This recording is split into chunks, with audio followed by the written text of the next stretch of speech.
you're gonna break into.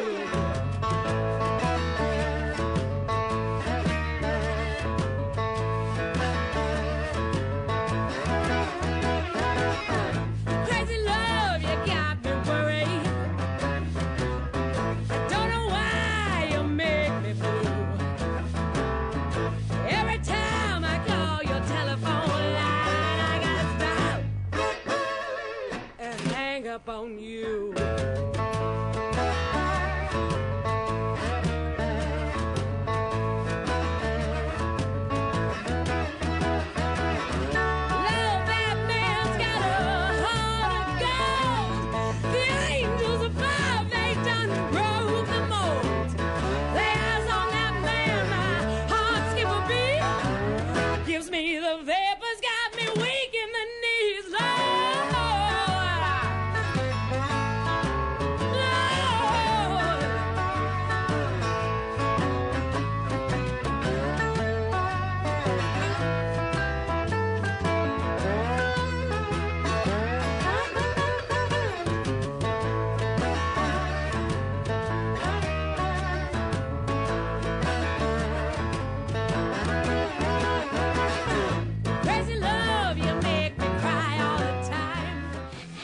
Now time for Talkin' Boxing with Billy C. It began as a podcast, went live on the net, and transformed into a full-blown empire. Across the web, on Fight Now TV, and on radio stations around the world. It's the only daily boxing talk radio show on the planet, hosted by the only guy with the balls to do it. Many have stepped into the ring. Many have tried to take the belt. And one by one, they've fallen. Another victim of the undisputed heavyweight champion of boxing talk radio. Talkin' Boxing with Billy C. is on now. My style is impetuous, my defense is impregnable, and I'm just ferocious. I want your heart.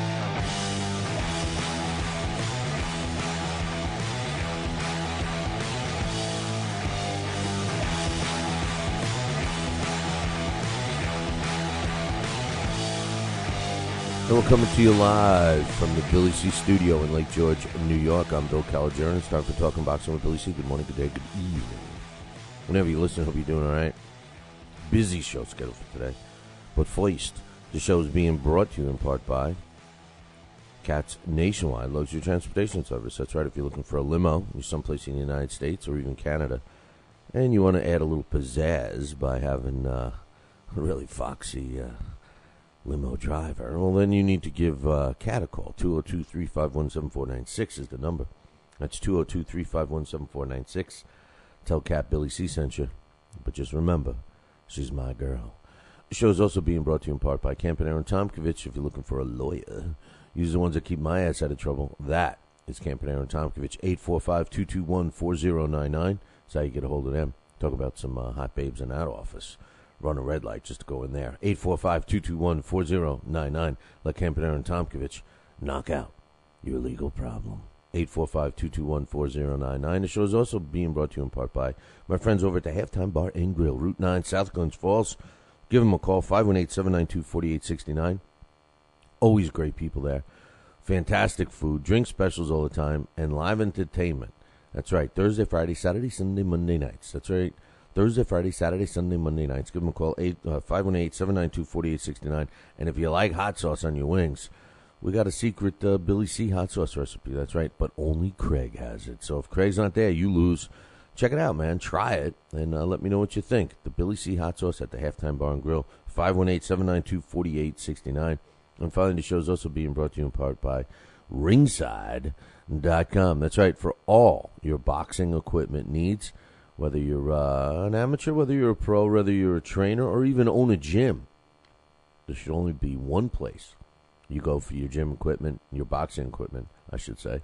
That's ringside.com. Make sure you tell them Billy C sent you and demand a Billy C discount. Hey, any big orders, like huge orders, if you want extra stuff, extra discount, drop me an email, billy@talkingboxing.com, and I'll hook you up with my guy over there. Ringside.com. Tell them Billy C sent you. I want to remind you guys before we get cooking here, Don't forget about the talking New York sport. Yeah, I don't know how old you guys are, but I know nobody's as old as me. But there was an old in the westerns back in the day. I'm a big western guy. I like watching westerns. Clint Eastwood westerns are my favorite. Good, Bad, and the Ugly, one of my favorite movies ever. But in some of the other ones, there used to be this character that always used to be in the movies, and he always used to talk like this. He would be like, "Well, partner, I'm not doing it good right now." But anyway, he's. I just started to do it, and it was perfect. And I was trying to remind you guys, but now I can't. Now I can't do it. Hold on there. Forget it. It's gone. It's gone.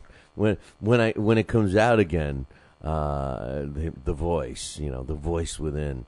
I'll do it, and then I'll tell you who it was. But anyway, I know what it was, because I did with Talking New York Sports. That's where he used to talk. Well, Talking New York Sports with Billy C. and Brooklyn Mike. Check it out Saturday mornings, 8 to 10 a.m. Eastern Time. That's New York time.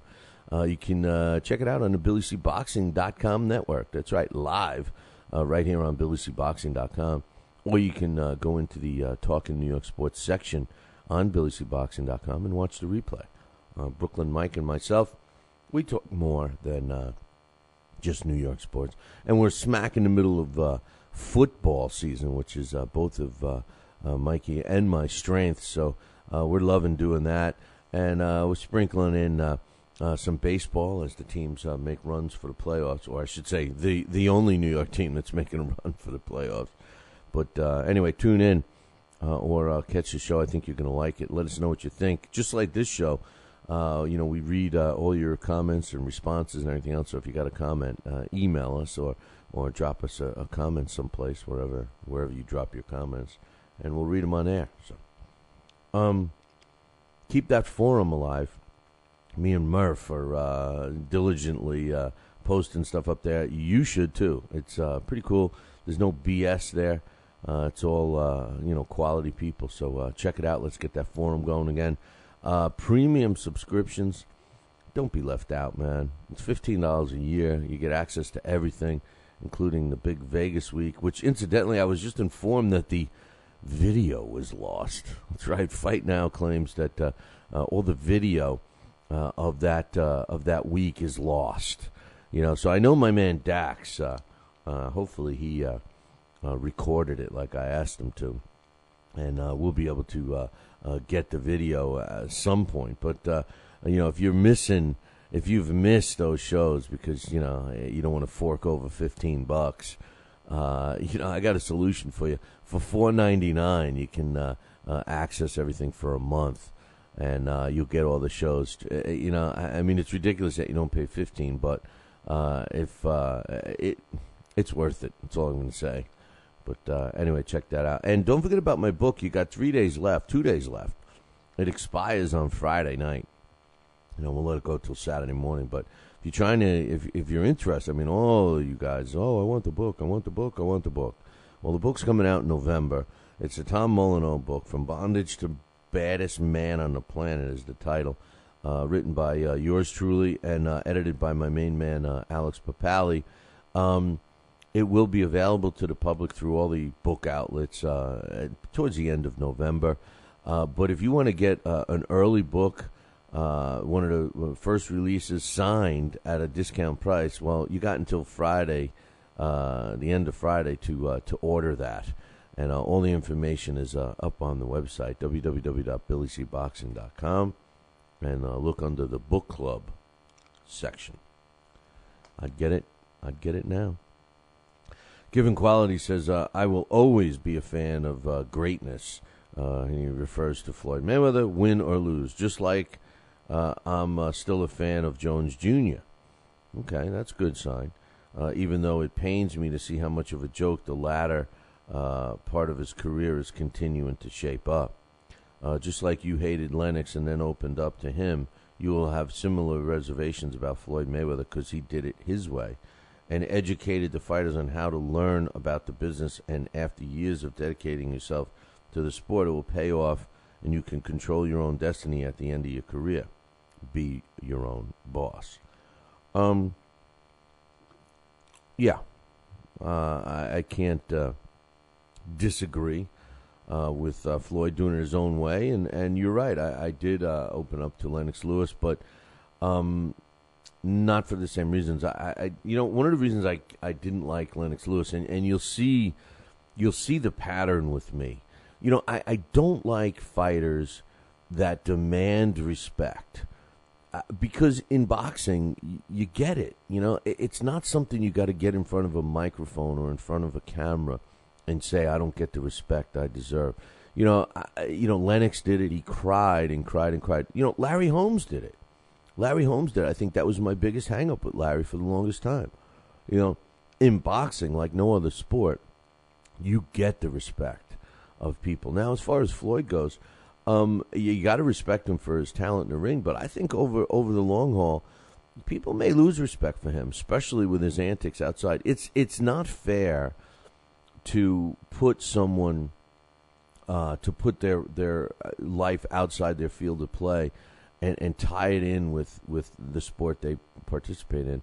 But unfortunately, we do it, and I think that's going to hurt Floyd, whereas a guy like Lennox Lewis, who's been clean cut, his nose has been clean, he keeps his mouth shut.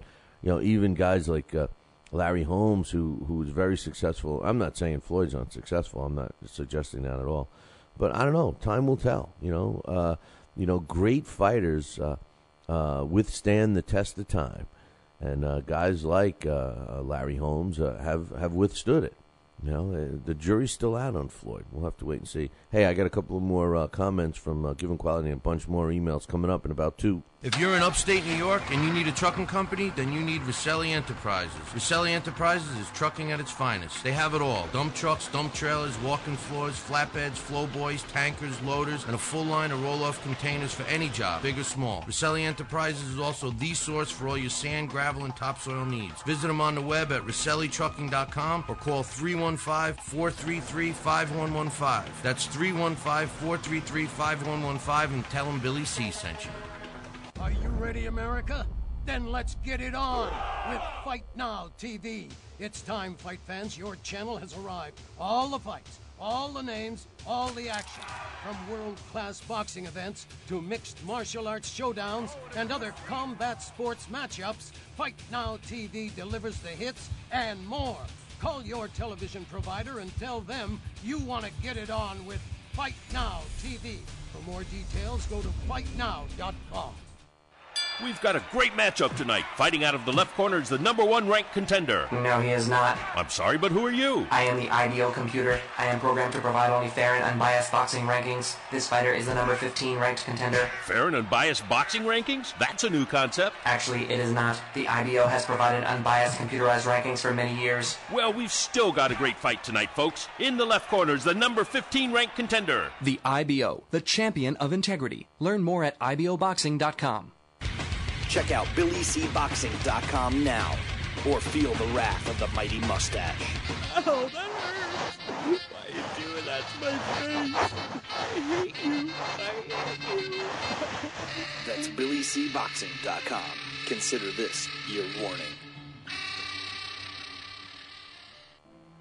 As a young boy, all Billy C. dreamed about was one day having his own catchphrase. And we're back.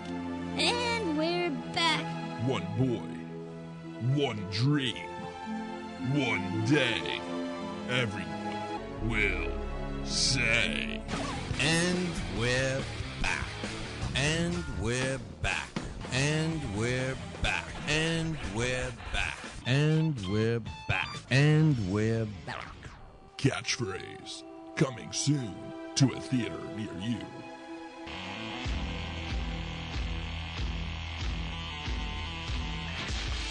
And we're back. You're listening to the Talking Boxing with Billy C show. You're watching a replay on LDL TV. And my man John cut out my dream girl. That's right, Dawn, who I've been chasing around.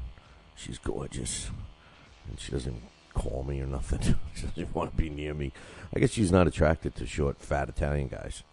But John was kind enough to touche me, and he put a little clip of me groveling for Dawn up on LDL TV. Check it out. I think it's called Billy C Gives a Shout Out to Dawn Langdon, or I think he titled it that. But anyway, you can get all his contact information and all that happy stuff. But anyway, hopefully something will be happening there soon.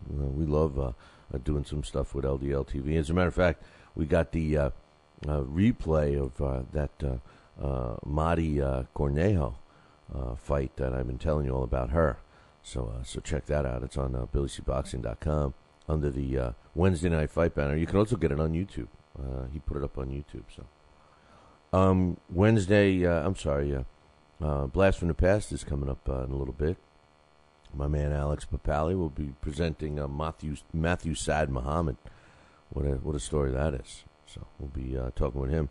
Given Quality says, like I always say, the O only matters for Floyd Mayweather because that's the way he created it and shaped his image. Mm-hmm. If Bronner is not careful, the O will mean just as much for him as Floyd Mayweather soon enough. For the field, the O doesn't matter because the majority of the guys out there either have losses and or draws already. They certainly aren't as confident as Floyd to both such an extreme turns. If Floyd loses to a guy he shouldn't, that means he's in boxing far past his prime and didn't want to go out on his own terms. That's not likely, so forget about it. It's easy to get O's when you're fighting lesser opposition, so that's all I'm going to say. In your opinion, when did you first start thinking the belts were meaningless and today's boxers' pathway, in other words, their legacies, change course to the easy way out? Because names on resume, easy course, has been happening since the glory days. The belts have lost their value because there's too many fake belts and champions. I agree with that. They lost their value because there's too many of them out there. It's diluted. That's what I've said. Now I've also compared fighters of yesteryear fighting, stiffs too. But the difference between them and today's fighter is a guy like Floyd Mayweather fights once every 18 months. And, it's not fair to really say this now because, he's in the twilight of his career and he's picking, money fights. But for the most part, if he fought 2 times a year when he was active, that's real active for Floyd, he would handpick those stiffs then. The fighters of yesteryear would fight every month, fight 2 times a month. They'd pick a couple of stiffs and every 3 months fight, put their title on the line. So, we're getting 3-6 fights with the fighters of yesteryear against top-notch opposition, and you're still getting another 6 or 8 fights during the year, maybe even more, against, not-so-stiff opposition. Today's fighter is the complete opposite. We only see them twice a year at the most against slugs. So that's where my problem is with that. But I agree with you about the belts. There's too many of them. He says, what have you done lately? Comment by Billy C. Floyd Mayweather has fought and won a belt in 147 in 2011, and he fought and won a belt in 154 in 2012. He moved up in weight, accomplished another W and another title. Yeah. He beat Victor Ortiz with a legal sucker punch. To win the 147 belt, and he beat Miguel Cotto, which he struggled with. It was a one-sided fight, and I give him credit. I give him credit for both of those fights. Honestly, I do. But you're going to tell me that that's why he's still number 1 pound for pound? Not active. While Sergio and Ward stayed in their weight classes and got W's, which is more comfortable challenge? Sergio fought 4 times versus Ward fighting 3 times versus Floyd Mayweather fought 2 times in the last 2 years. Let's not act like these guys wouldn't be fighting 1 time per year if they made the money they deserved. He's referring to Sergio and Ward. Until retirement, Floyd is number 1. Dude, here's my opinion.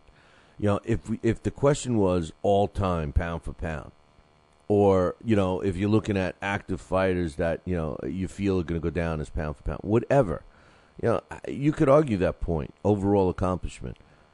the pound-for-pound rankings, just like the regular divisional rankings, are, the bottom line is this. It's for entertainment purposes only, man.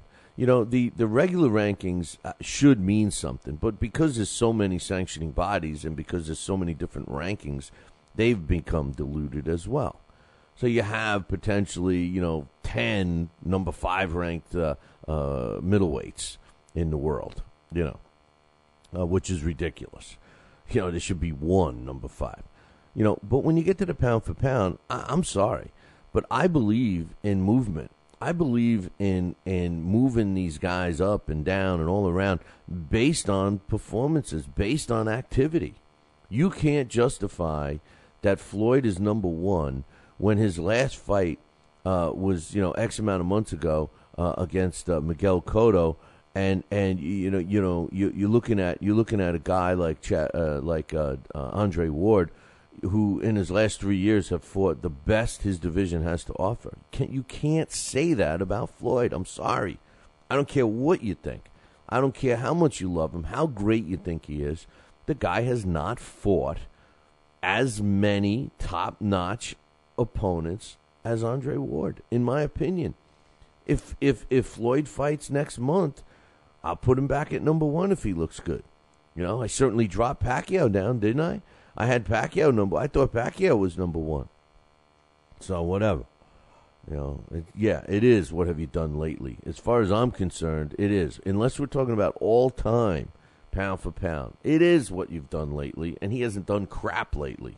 Sorry. And I'm not going to put all the value in the Cotto fight. I'm not going to put all the value in the legal sucker punch that he did on Victor Ortiz. Do I think he would have won both? I mean, well, I know he won both, but do I think he would have won the Ortiz fight? Yeah, I do. Did he look good against Cotto? Well, you know what? Cotto didn't do what he should have done. Cotto was headhunting and didn't work the body the way he should have. And he was aggressive, and he got Floyd in the corner. That's something that you don't see often. It wasn't a great performance by Floyd against Cotto. It really wasn't, even though, in my opinion, he won every round.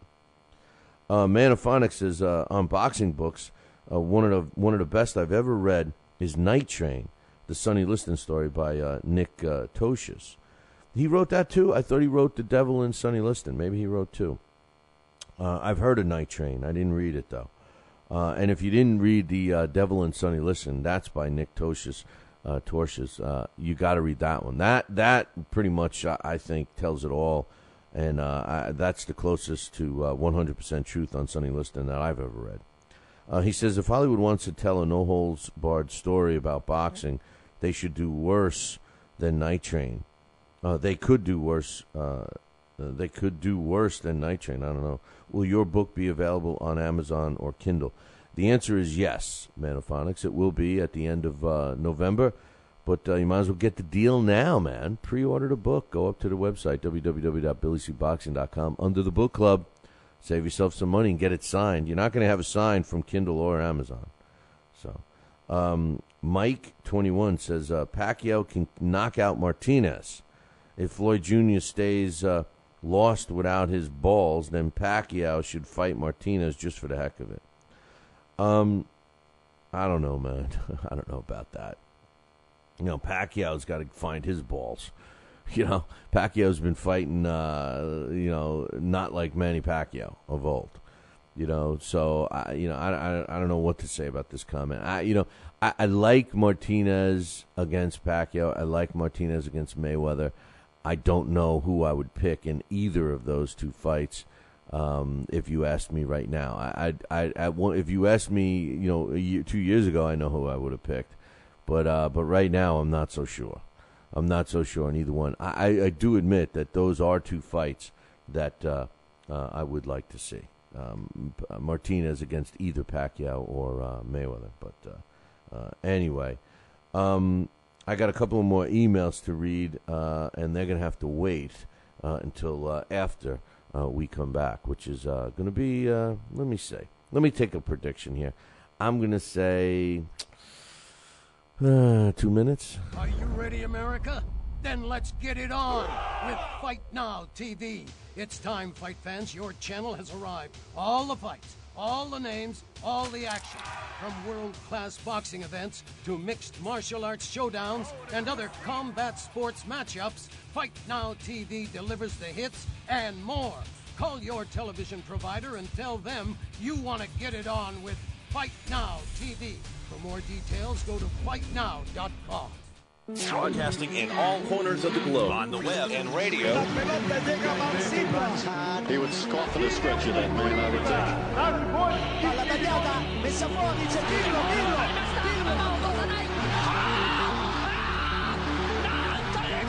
You're listening to Talkin' Boxing with Billy C. from upstate New York in the good old US of A. Boxing is here to stay because we are here to stay. The best 2 hours of boxing talk on the airwaves. Hey, fight fans, check out KOFantasyBoxing.com. KO Fantasy Boxing is boxing's only trademarked fantasy game.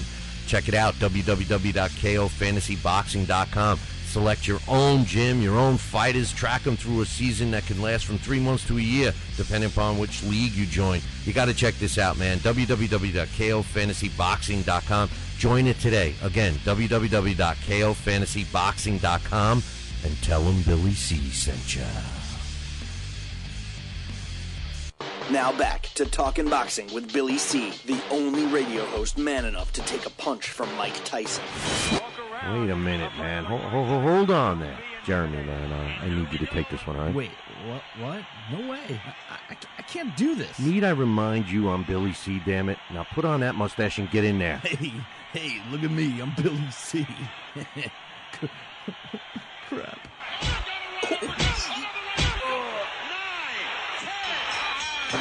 The undisputed heavyweight champion of Boxing Talk Radio. It's Talkin' Boxing with Billy C.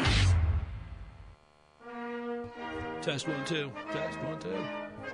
My fellow Americans, good evening. Welcome back to Talkin' Boxing with Billy C. It's great to be here discussing the sweet science with everybody. I love boxing.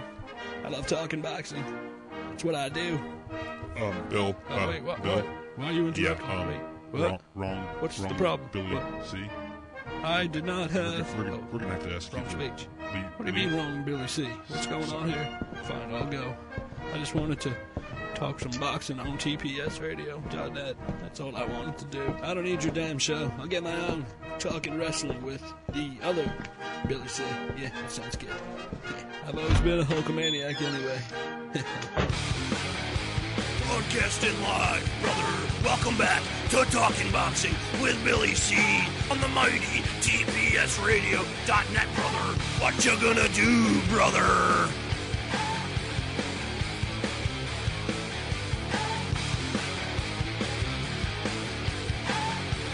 And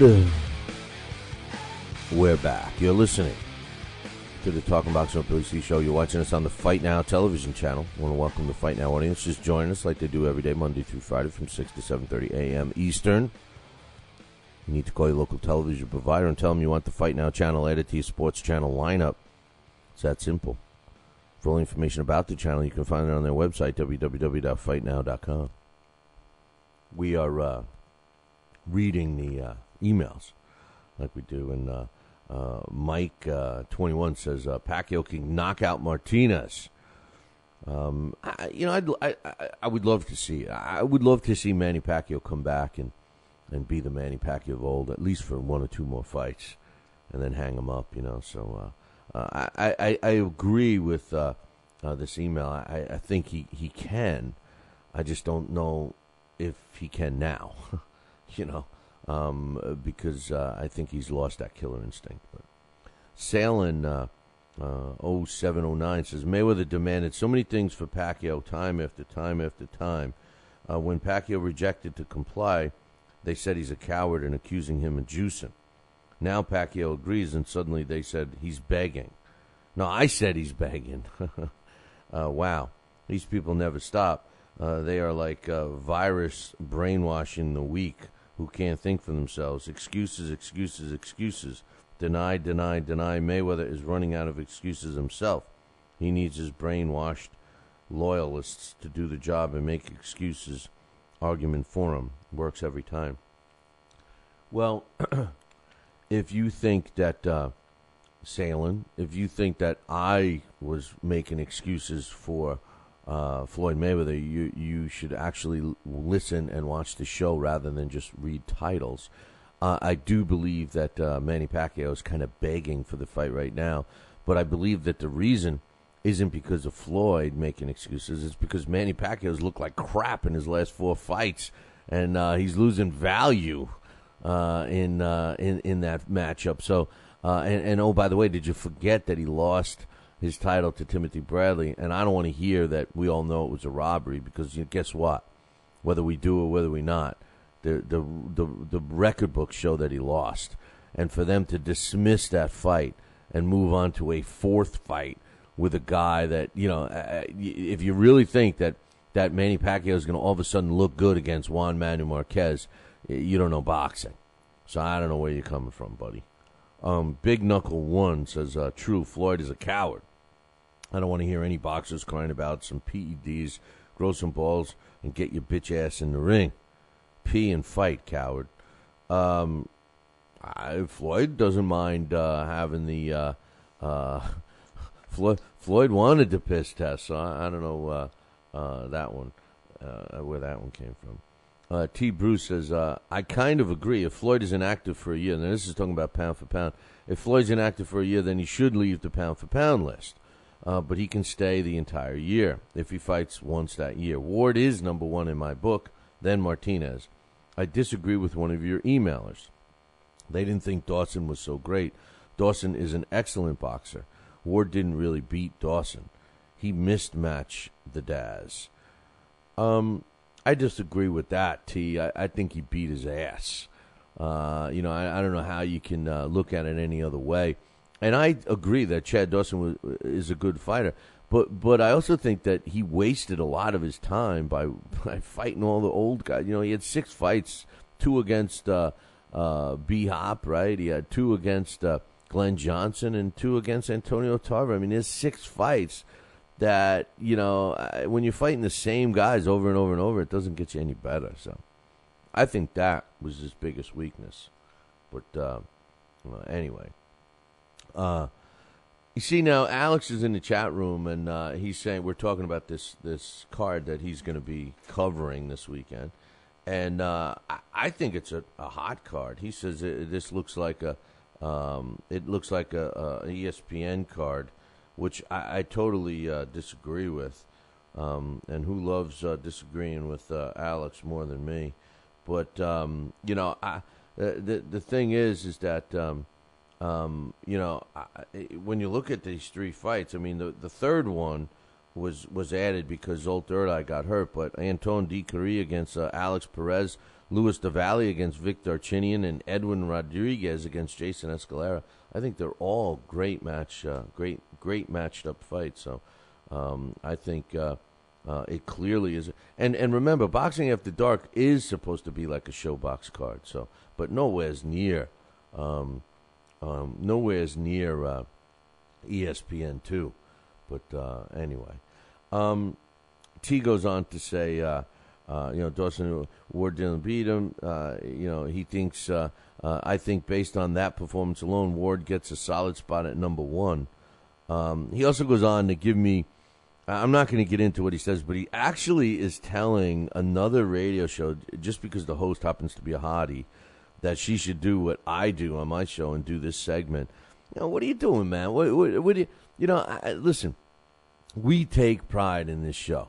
We are the only boxing talk show that's been on the air, whether it's radio or TV or whatever, for 10 years. We're the only one, man. We're the only one, all right? Not only that, but we broadcast every single day, 2 hours a day. We're the only one on the planet that does it, all right? We're professional. We do things. Our quality is there.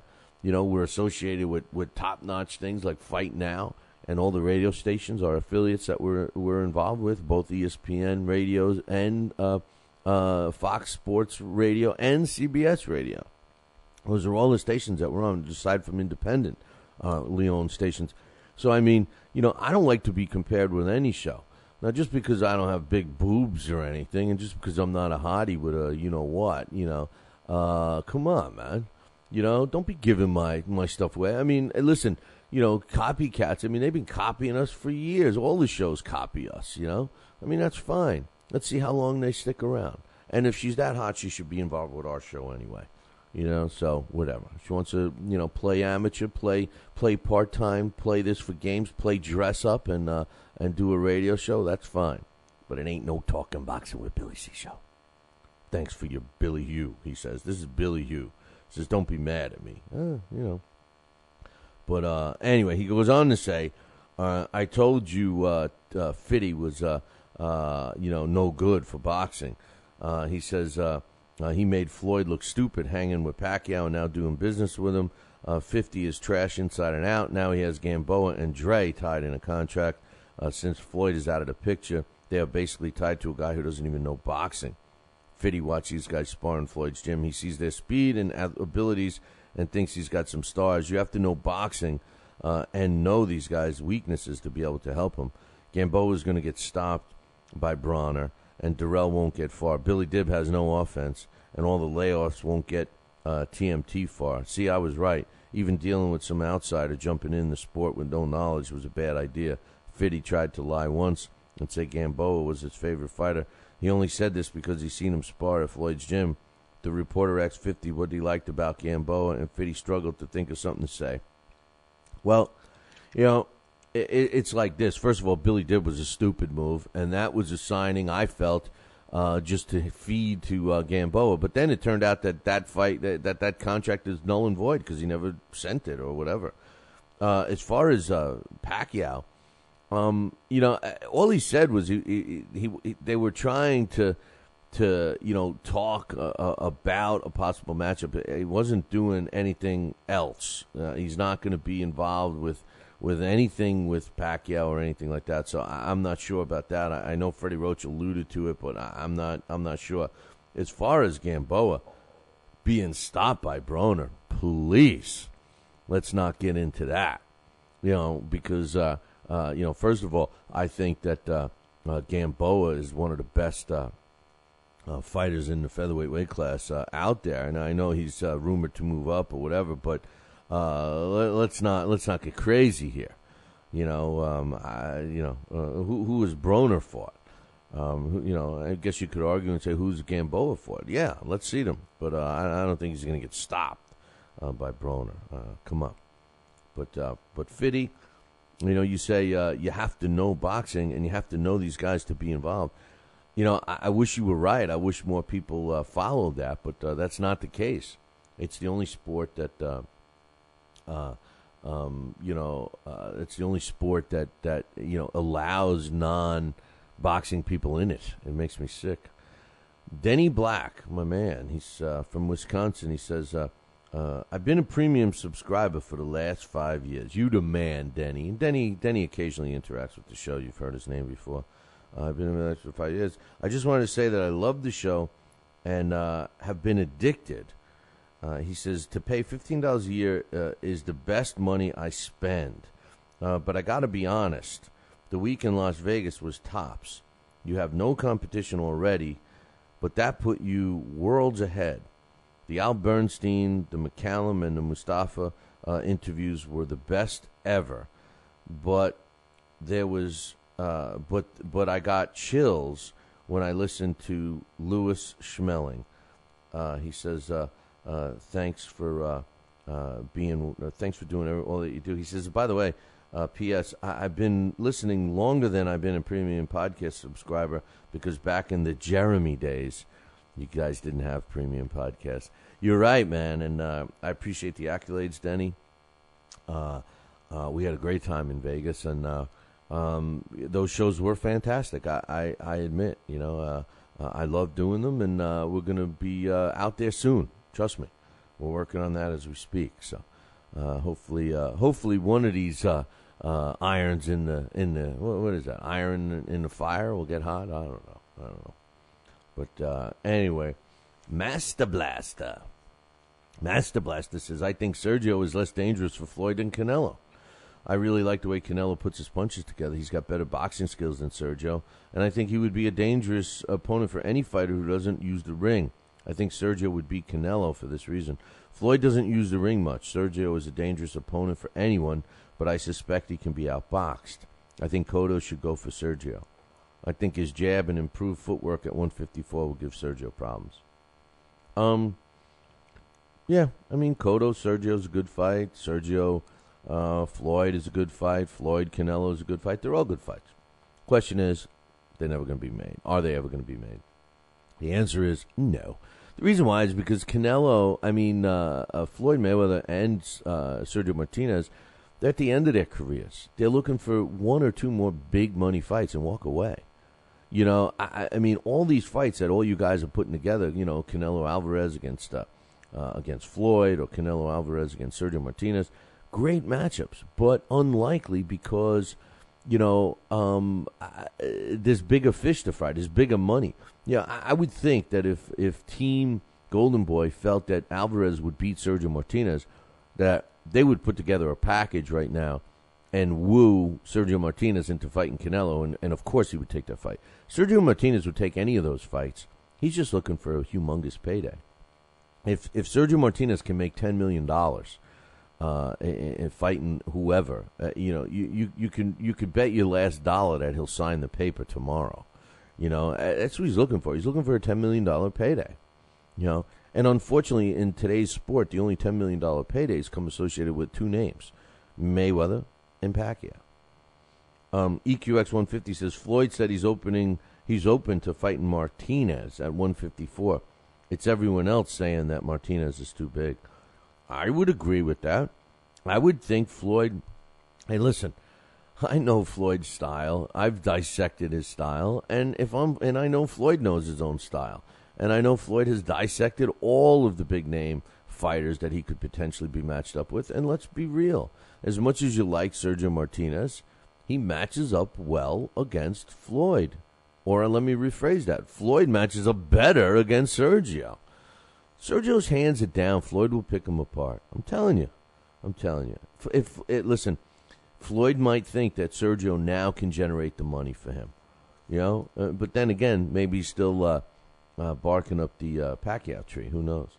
EQX says, of course Ward is more active than Floyd.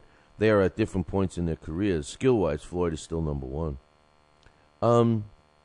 You know, is a football team that always plays the lesser teams and scores, 30 points a game, and they're playing the weak teams all the time. Are they a better team than the team playing, the top teams all the time and only win by 1 point?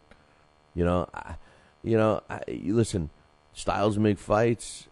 You look as good as your opponent. All those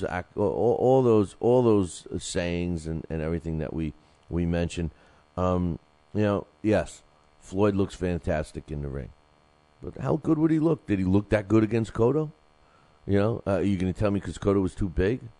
So come on, man, come on. For me, current rankings, not all time, not looking at things from non-active fighters. Active fighters, current pound for pound, current ratings in divisions. It's all based on your last performance. I'm sorry, and whoever said before, you wait 1 year. That's right, 1 year is the max, man. 1 year is the max. This is from Mike Irvin from Hawaii. He says, "Hey Billy, would you be referring to Audley as fraudly embarrassing?" And you were almost right with Chavez Martinez. Who knew? We are going to have Audley Harrison on the show.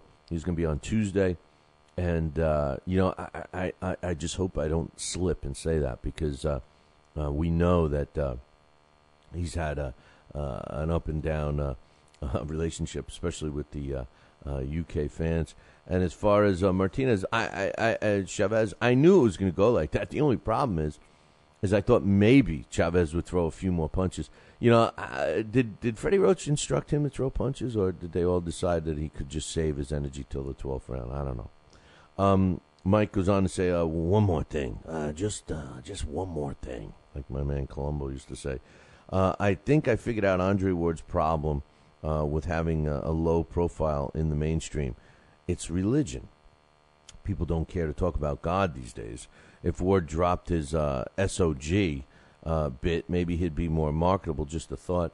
I don't know if that's the case. He doesn't cram it down our throats the way some people do. I think it's him. I think that he's proud of his beliefs, and I don't think it's that. I don't think it's that. I think it's the sad reality after talking about this and dissecting it and all this stuff for as long as we have. I think the sad reality is he's not a jerk. The guy is too good. And the bottom line is we want adversity. We want controversy. We want somebody that's going to do stupid stuff like Floyd Mayweather or Mike Tyson or somebody with a name like that. That everybody knows about. Or if they're good, they take it up a notch and they're in the public eye, like Manny Pacquiao. He wears the white cowboy hat too, like Andre Ward. But Andre Ward is low key. After he does all the good things, in between fights, you don't see the guy. He's not a politician in the Philippines. He doesn't do anything that he demands, PR work for. He doesn't. He's not a spokesman for Hewlett Packard.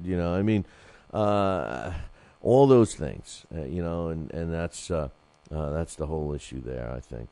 And finally, we got. I guess I said finally too long. I got two more emails here. Caesar says. Caesar Soto says, BC, your week in Vegas was magical, awesome, and great. Thanks, brother. I appreciate that, Caesar. He says, I really enjoy every day. I enjoyed every day. It was a magical week for us and for me. Many, many, many thanks. I'm interested in your book, of course, being a fan of your show. And is there a link to get that? The link just shows an email address. Yes. All you got to do is email me, and I will hook you up with that, because I'm doing them basically one at a time because they'll be personalized. So I appreciate it. Everyone should have a copy of the Tom Molino book. He says, I'm with you on Ward. He should be number one, numero uno, and Martinez number two on the pound-for-pound list. About the rematch with Chavez, it'll be the same fight. I'm sure Martinez has his number. No matter how well he will train, he can't deal with the speed in boxing and movement.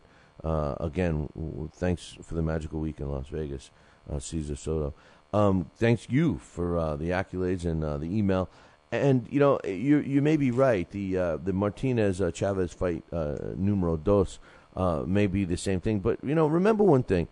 In my opinion, I think Julio Cesar Chavez was cutting the ring off correctly. I think he was putting himself in the position to break down Sergio Martinez. There was only one small problem.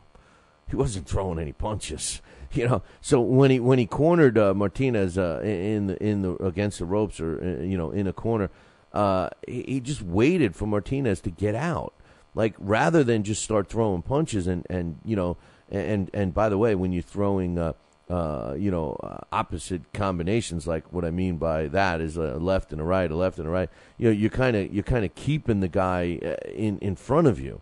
If you land in all lefts, he can spin out to your right, or the other way. If you're landing all rights, he can spin out to your left, his right, or vice versa. I think that Chavez was doing the right thing by putting him in the position to land the body shots. The problem was he just wasn't throwing the punches.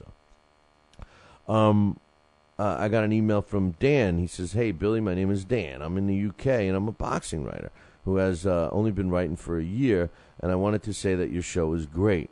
I'm just disappointed that I only discovered it in the past few days, but now I'm hooked.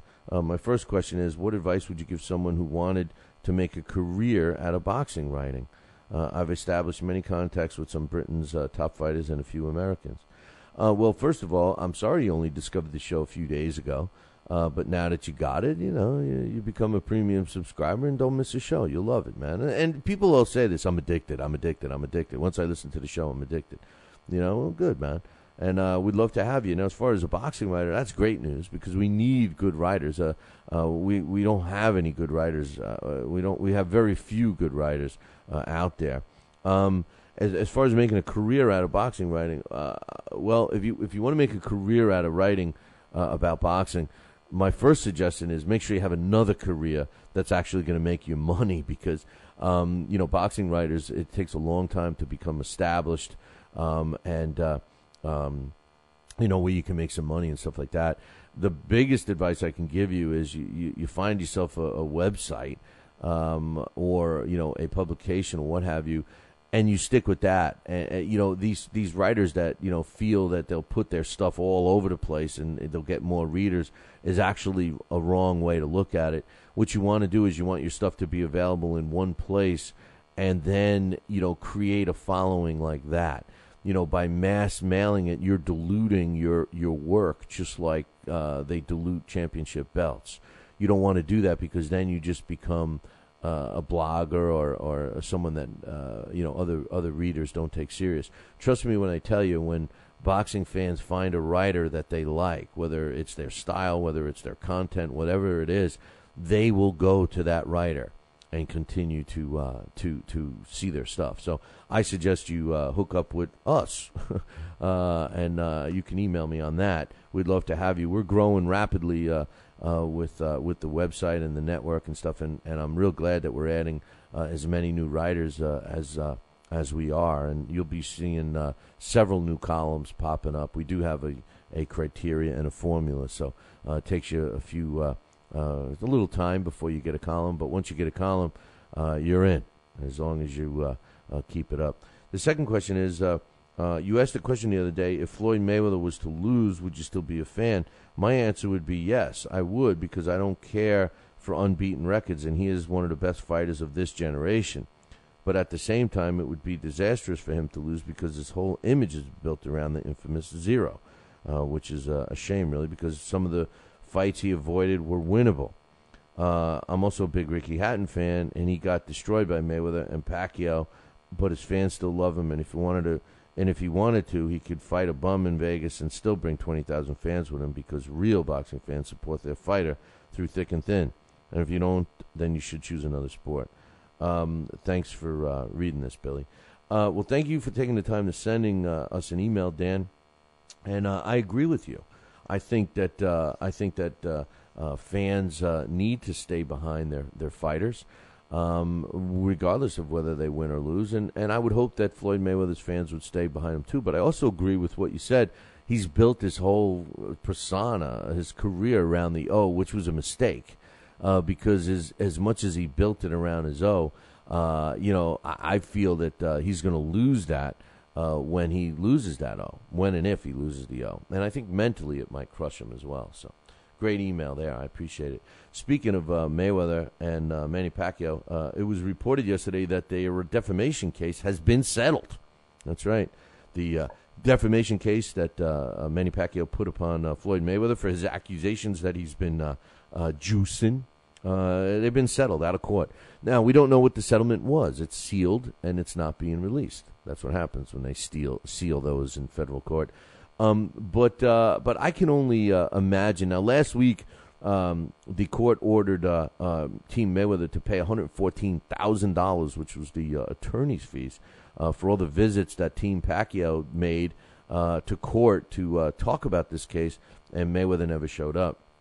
Now, here's some things that I read inside this. Number one, I believe that one of the reasons they all of a sudden decided to settle this case was that this was one of the stumbling blocks leading to the possibility of Mayweather fighting Manny Pacquiao. I believe, honestly, that this is the first step in making this fight actually happen. And, it's a bittersweet thing for me, personally, because, number one, I think this fight should have happened 2 years ago. Number two, I know a lot of us have said this, but I honestly don't care about this fight anymore. Do I want to see it? Yeah, I do. But the most important thing, number three, is that Manny Pacquiao really put himself in a tough position by looking like crap in his last 4 fights. I mean, there was a time when we were all standing and sticking up for Manny Pacquiao, saying, yes, it should be a 50-50 split.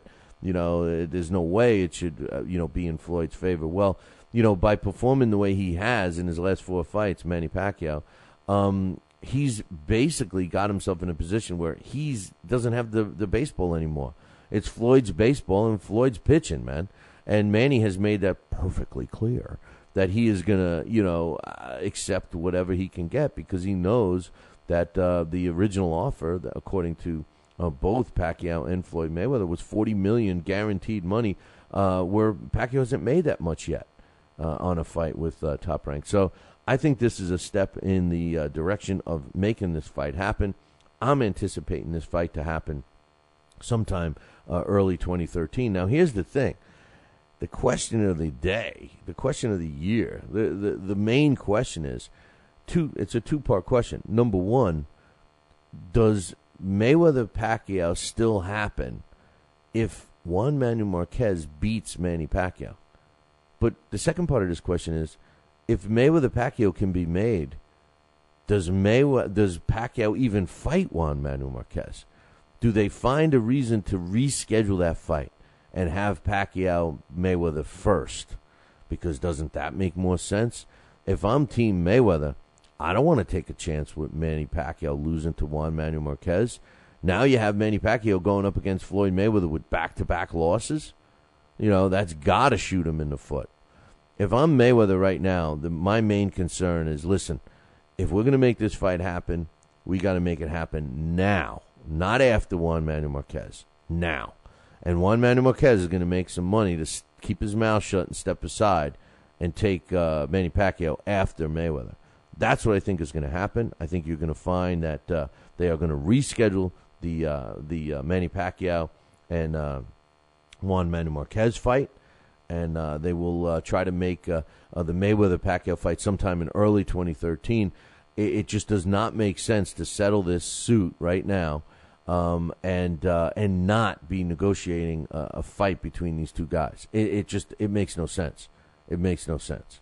So unless they were on the verge of awarding Manny Pacquiao the case to begin with, who knows?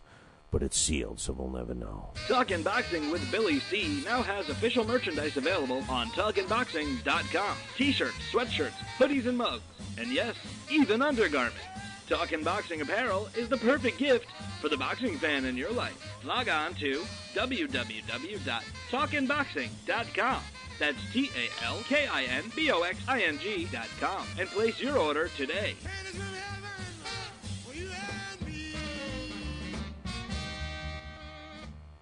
Join us here for 2 hours as Billy and the gang do what they do best. Every time I start talking about boxing, a white man got to pull Rocky Marciano out the ass. Rocky Marciano was good, but compared to Joe Louis, Rocky Marciano ain't. Beat Joe Louis's ass. Joe Louis was 75 years old when he fought. Huh? What? We're supposed to be talking boxing. It's Talking Boxing with Billy C. As Billy C. sits here in the multi-million-dollar Talkin' Boxing Studios, sipping a fine wine before you're even out of bed, you should be thinking, damn, I wish I had a mustache like his. It's the Talkin' Boxing with Billy C. show. He's Billy C., and you're not. Sucks to be you. Now let's dig into our archives and hear a rare interview when Billy C. first became the champion of boxing talk radio. Hello, Billy C. As the new champ, can we ask you a few questions? Why, certainly. Okay, your fans would like to know how you and your corner have successfully walloped the competition. We're not ordinary people. We're morons. Anything else? I'm a victim of circumstance. Did your success finally come when you made the show 5 days a week for 2 hours? What do you think? I'm trying to think, but nothing happens. Now, please tell the listeners what you've learned from making it this far. Certainly. If at first you don't succeed, keep on sucking till you do succeed. Great words of wisdom, Billy C. Keep up the great work as the undisputed People's Champion with your show, Talkin' Boxing with Billy C. Any last words to anyone who's listening? This is your fault, you bonehead.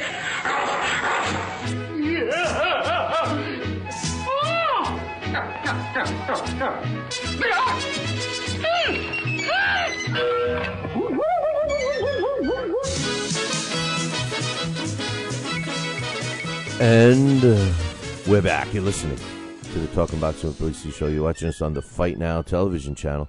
And if you don't have Fight Now on your sports channel lineup, then you need to call your local television provider and tell them that you want Fight Now right now. It's that simple. Whether you have satellite dish or cable, you can get Fight Now. All you got to do is call them and ask. Pick up the phone and call. For all the information about the channel, find it on their website, www.fightnow.com. And speaking of now... Blast from the past.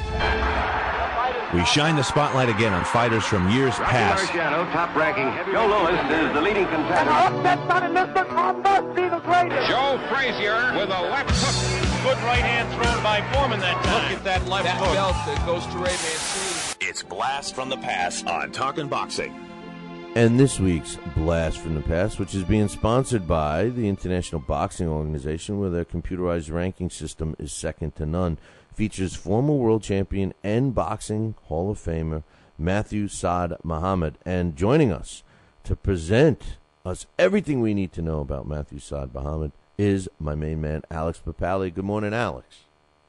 Good morning, Billy C. How you doing? Not too bad, not too bad. They were making fun of me the other day in the emails. They said, what do you... Oh, actually, it was in the chat room. I think Coach was saying, what do you look like you're all bundled up in the Great White North Country. I had a long-sleeve shirt on. It was freezing up here, man. What, it wasn't cold in Connecticut or what? Yeah, just yesterday morning was cold. Today it's a little rainy out there. But I don't know what it's like yet today. Yeah, well, you probably didn't even... Yesterday was the first morning that gave us a sign that fall is here. Yeah, no, it's here. It's here. You probably didn't even go to bed yet. I know you keep voting with all different names that you want the show to broadcast later and later because you're thinking of your own damn self, aren't you? Yeah. I've gone to the my local cemetery and wrote down a whole bunch of names. There you go. Isn't that what the politicians do too? Isn't that how they get votes? That's right.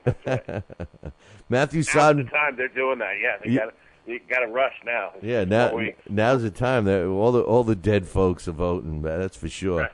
But Matthew Saad Muhammad, interesting story. We were just chatting a little bit. I mean, the whole part about his mom dying and his aunt taking over and realizing she can't afford him and his brother. Tells his brother to take him down the street and get rid of him. And literally, that had to be just. Tell us about that because that had to be. I'm shocked that this guy even overcame that scar and became as successful as he did. Yeah, perhaps the only thing that made it, something that he could get past was that it happened so young. But he certainly had a memory of it. He mentions it in numerous interviews that I found, and there's even one on YouTube that I'll post, like I did last week in the Facebook group, of a recent interview where he remembers it. But yeah, like you said, his mother died, and him and his brother were given to an aunt to be raised, and she did not have the money. She really just couldn't afford it, and felt that he'd do better if he was just abandoned and picked up by an orphanage. And that's exactly what she did. She tasked his older brother with going down and losing him. And basically the way he did it, he sort of seduced it. It was really sad. I mean, it's something almost you would imagine from a Charles Dickens novel. You hear these horrible, tear-jerking stories about little kids. And, yeah, he wanted to race him on the Franklin Parkway. And I guess Matthew turned around and his brother was gone. And the cops found him walking around crying, and they brought him to a Catholic orphanage, and the nuns there took him in, and they named him Franklin, Matthew Franklin, from where he was found. That's why he had the name Franklin. But he actually went on to become a light heavyweight, from those very humble, nearly tragic beginnings. They're not really sure, but I guess at some point, Fiber Boxing Zone does list his actual birthday. I guess at some point he did get a hold of some records. August 5th, 1954, in Philadelphia, fought as a light heavyweight his whole career, was 5'11". This guy, man, Bill, this guy is an action fighter, and sadly he is sort of a study of what happens from taking a lot of punishment, but he got popular, that's for sure. A lot of his big fights were on network TV. Yeah, I can't get over the childhood thing with the brother leaving him. First of all, that had to scar the brother too, I would think, later in life. And second of all, it's a good thing he wasn't born Italian. If the aunt says, "Hey, Johnny, go get rid of your brother," it might have ended up a little different. It could have, right? It might have ended up a little different than just a street race. But at 5 years old, you would think he would know his name already. And the damn nuns, what do they got to rename the kid for?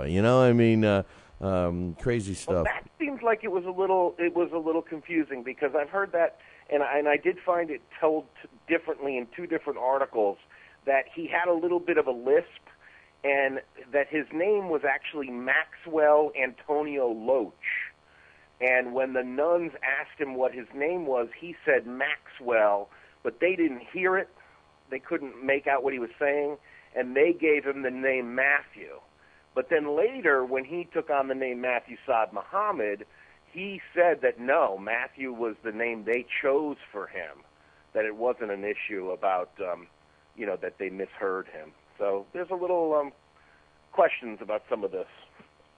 Well, he definitely had a come at you style, and didn't have an easy. He didn't have an easy childhood, and he certainly didn't have an easy boxing career, because early in his career he was basically fought Harold Carter, Marvin Camel, Matty Parlov, Eddie Mustafa Muhammad. I mean, these are all fighters that he fought, within his first 15, 20 fights as a pro, which is just unheard of today. Yeah, he really, when you look at him, I mean, I wonder if Sylvester Stallone was a big fan of his, because you really look at him, he's the quintessential Philadelphia fighter. He's a tough, he started, like you said, fighting tough Philly fighters early, and he was in deep early. And he actually did at one point train in a slaughterhouse. So I wonder if some of his stories didn't influence young Sly Stallone. He had a fight with Eddie Gregory, who went on to become another Muslim and change his name to another Muhammad, Eddie Mustafa Muhammad, who you spoke to in Vegas. And that fight was a watershed in Matthew Saad Muhammad's career, because he lost the decision. He lost a controversial decision, and his stepmother talked him out of quitting. But he thought about, leaving the sport. That was in March of 1977. And Eddie Mustafa Muhammad, actually, they almost had a rematch years later, but it fell apart a few weeks before the fight. It was going to be on the undercard of Foreman Norton. And I guess that fight was rescheduled at one point. I didn't realize it. And Matthew Saad Muhammad and Eddie Mustafa Muhammad never did get remade. But for a while, they were going to have a rematch. Well, he fought Marvin Johnson, who was an accomplished fighter, and also Marvin Camel, who he lost to, was a future cruiserweight world champion.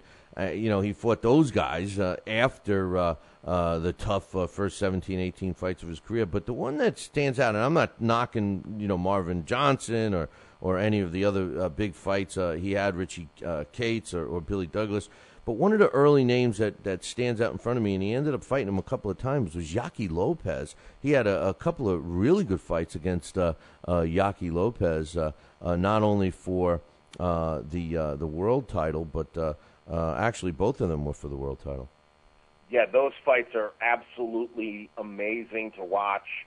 They're brutal. They are what Matthew Saad Muhammad was famous for was sort of falling behind and taking a beating early and then coming back and dishing out a beating. And that's exactly what happens versus Yaki Lopez. It took place in 1980, and Michael Katz, one of my favorite writers who got into Canastota last year, he said that that fight made the brawl in Montreal look like a marbles contest. What, the first fight with Yaki Lopez? Yeah. Well, the first fight I thought was in Philly. No, the second one rather. The second fight made the first one look like a marble contest. No, wait a minute. I'm sorry. Saad Muhammad and Yaki Lopez, of the two, the first one is the better one, I believe. The second, I'm sorry, it's the second one that he's referring to. And that fight was so incredible, it made the brawl in Montreal look like a marbles contest. Well, what fight is he referring to in the brawl in Montreal? Which fight was that? I forget. Duran.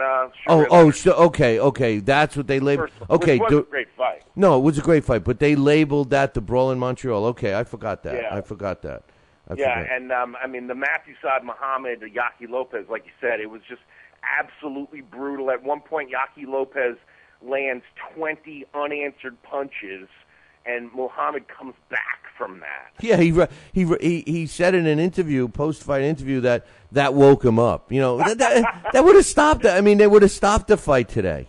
After 20 unanswered punches, they would have stopped the fight. I can't believe I forgot the brawl in Montreal was Leonard Duran. What an idiot I am this morning. But hey, did you notice that one of the names on this guy's record is this is a good trivia question. He has a KO win over Billy Dynamite Douglas, who I am about 80% sure. I meant to check BoxRec. I'm pretty sure that is the father of James Buster Douglas. Oh, wow. That's cool. That's a good little connection. I think Billy Dynamite Douglas, I remember he was a middleweight who must have moved up to light heavy. Didn't fare too well. No. Saad Muhammad won the world title in 1978, pretty much dominated the light heavyweight division all the way up until he met a guy named Dwight Muhammad Kwai, who he lost the title to in 1981.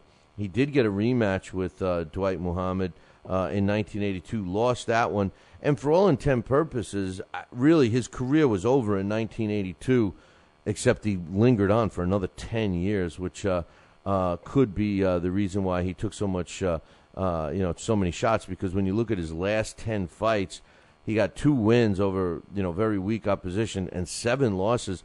And among those losses, 4 of them he was stopped, which was 50% of the total stoppages throughout his career.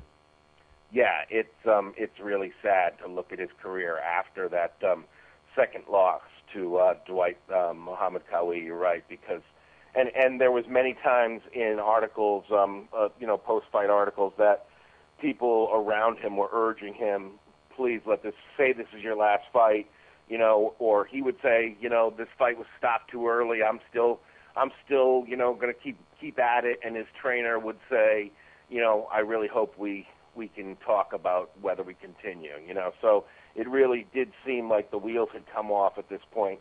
And in that article, in that YouTube interview from about a year ago, he does mention that that was quite a severe beating that he took in that rematch with Dwight Muhammad Kawi, and he wasn't okay for a while. And if you notice, it was over a year before he fought again.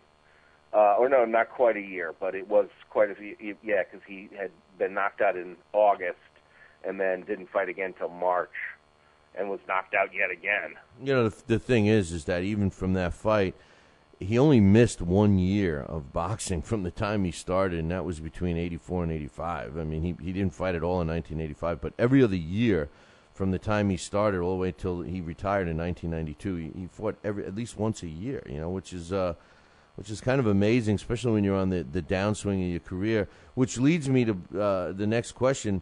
Obviously he didn't make out financially the way you think that he should have. What's the story with that? Well, he, for a while he did, and maybe that's because like we were saying, he was a network TV fighter, and some of his purses, he was making like $600,000 in fights. So for a while there, he was doing pretty well. I saw a $600,000 figure mentioned in one of the fights. I think maybe it was the Braxton rematch, but it definitely seemed as if he was getting by on his name and his old reputation, because if you look at the second to last fight in his career, he fought a guy named Andrew Maynard, who I remember I don't know if he was Olympian, but he was a really good amateur. And going into that fight, Muhammad was 0-5 and had been knocked out twice, and that's just shameful. All he must have been a husk. I remember seeing that fight. That was 1991, and Andrew Maynard, because like I said, Maynard was an up-and-coming guy for a while, and then he was just a flash in the pan to some degree in the early 90s. But to see that Muhammad got that fight at all, to be against a dangerous up-and-coming guy when you're going in there with an 0-5 record, 2 of which were losses by KO, that's just pretty shameful who sanctioned that bout. It was in D.C. Well, you go back to 88 when he fought a young Frankie Swindell, who was also on the rise, and didn't even get out of the first round against him, So, I mean, tough. It's sad, when you see a guy who, in a way, he was, because for a while there in the 70s and 80s, he talked about, the money he made and, and women. He mentioned, loving women in a few articles. And, it really was a rags to riches to rags story. And in that video that's on YouTube from last year, that's what he's doing is a homeless benefit because he had been homeless himself. Well, it's the rags to riches to rags story has been going on since Tom Molyneux days, That's man. Right. And I hate that about the sport of boxing. We touch it almost every week here. Yeah, I know. But Matthew Saad Muhammad, former world light heavyweight champion, he's a current Boxing Hall of Famer, inducted in 1998. He's got 39 wins, 29 come by knockout, 16 losses, but like I said, the last 10 of his fights, he picked up 7 of those losses. He was stopped 8 of the 16 times. He's got 3 draws. He was only 5'11" in the light heavyweight division, 75-inch reach, 397 rounds as a pro with a 50% knockout ratio. Matthew Saad Muhammad, our blast from the past this week. If you need any additional information, drop us an email and we'll hook you up. But it was a good one, man. There's no question about that. Definitely, yeah. He does. We always look at the late great Bert Sugars. At least I always check that Boxing's Greatest Fighters, and he makes the honorable mention category in that in Bert Sugars' book, and in also in Eyebrows all-time greatest. We just lost you, Alex. You got to give us a shout back, Alex. Just abruptly, we lost him. So hopefully he will give us a shout back. And we will wait for that. Man, that was that happened abruptly, didn't it? But hopefully he'll give us a shout right back. And Bert Sugar, the late great Bert Sugar, he definitely knew his sport. There's no question about that. And the honorable mention, I look at that book all the time, the top 100 greatest fighters of all time, in Bert Sugar's book. Some of them. I wonder if he put that book out today. I wonder if he would make some changes there, but we would never know. Man, that was abrupt ending. All of a sudden, it was like somebody flipped a switch. What was the kiddies in the room or what? No, it was weird. I thought I could hear like on and off. I could hear you, and I was like, "Is he fading out?" Or I wasn't sure. No, that's weird. Hey, earlier we were talking in the chat room about. I forgot what the heck I was even going to say. Let me switch gears. Just before you came on, I talked about the defamation suit between, that Manny Pacquiao put on Floyd Mayweather has been settled. What's your take on that?